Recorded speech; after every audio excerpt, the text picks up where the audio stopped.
Hello, good people. Welcome back to the channel. Thank you guys for being here. And if you are new here, welcome. If you don't know who I am, my name is Martha. On this channel, I provide you guys with current updates on EBT, SNAP, food stamps, which we know is all the same, anything that's consumer related, SSI, SSDI, and everything in between.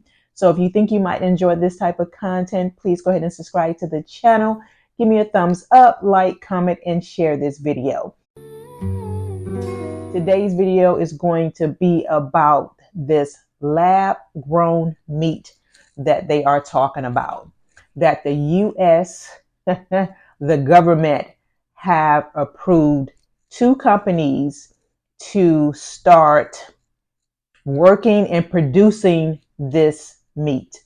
They say that it's not going to be in the stores right now, but you can possibly try this out in some restaurants that's coming soon. So to me, this is my opinion. This just, this goes to show me that the US, they just don't really know what to do. Over farm to table, lab to table has arrived, with the US now the second country to approve the sale of what's called cultivated meat.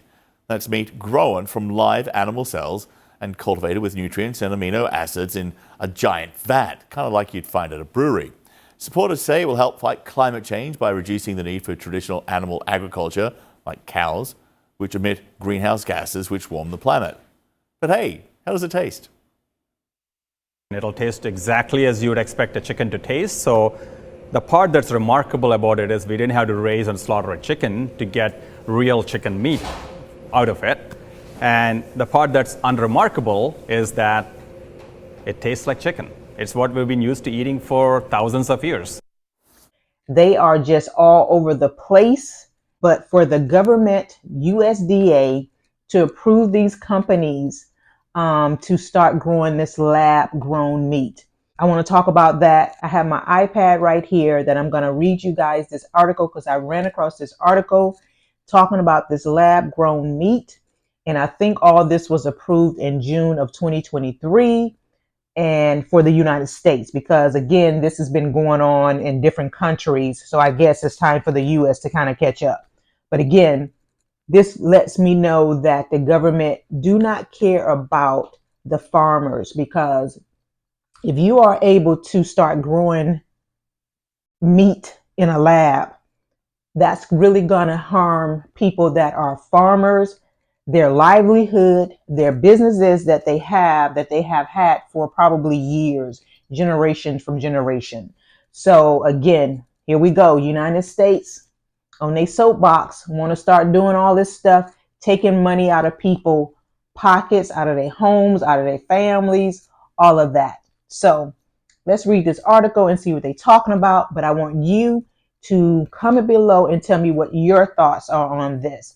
Because again, just a quick break in the video. I just wanted to bring it to you, let you know that I have a vlog on my website talking about what menopause is like for me, and also too talking about a capsule wardrobe for women of maturity and other things. So if you think you might be interested, the link is in my description on my YouTube channel. Check it out if you're interested. And yeah, and back to the regular scheduled program. I think it's pretty wild. I really think it's pretty wild. And if you did not see my previous video that I talked about, that they were starting to put crickets in the ingredients, if you didn't see that, I'll link it somewhere over here for you. And yeah, that's just the start of it. You know, that's the start of it. But let's read this article. And what it says is, what is it? In a nutshell, lab-grown meat, or cultivated or cell-based meat. It is meat that is developed from animal cells and grown with the help of nutrients like amino acids in massive bioreactors. They say it happens in a production facility that looks like a brewery. But when you picture it, don't think of people in white coats and hairnets peering through microscopes, but instead people in white coats and hairnets wandering between giant vats. You know, those are those big machines that they kind of do things in. This is one of the companies. Upside Foods explains that cells it gathers from a fertilized chicken egg or stored in cell bank and can be used for at least 10 years. Animal cells can come from animal biopsies or even feathers, among other sources. They say, what's so great about it? For one thing, this is what they say what's great about it is that people that can't eat meat without animals being slaughtered. I guess these are the people that really are into, animals and things of that nature. And then also too, what's so great about it is that it will cut down on E. coli, salmonella, and all of that. I get that. I understand that. But again, to me, it's like, what's the long-term effect on something like this? Just like the vaccines, like we all took these vaccines. We don't even know what the effects are going to be long-term. So for them to do something like this with this lab-grown meat, what is the effect long-term on this if you start eating this? And then my thing is, well, how would we know if you're someone that eat meat? How would we know that what we buying in the stores is not going to be that meat that's grown in a lab? Because me personally, I don't want any meat that's grown in a lab. This just lets me know that what I've been thinking about and working toward for years, leaving meat all alone and just go straight to vegetables. That's what my mind has been on for several years now. So I'm working my way toward that. That is what they're saying is what's so good about it. But it's not for someone that's a vegetarian. It's not that. But it says here, is it vegetarian? No, unlike plant-based meats like the products made by Impossible Food and Beyond Meat, cultivated meat use animal cells, so it's not considered vegetarian. Does it taste like regular meat?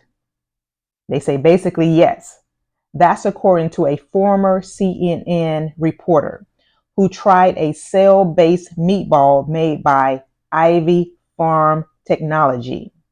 In her words, the meatball was a bit dense and on the smaller side.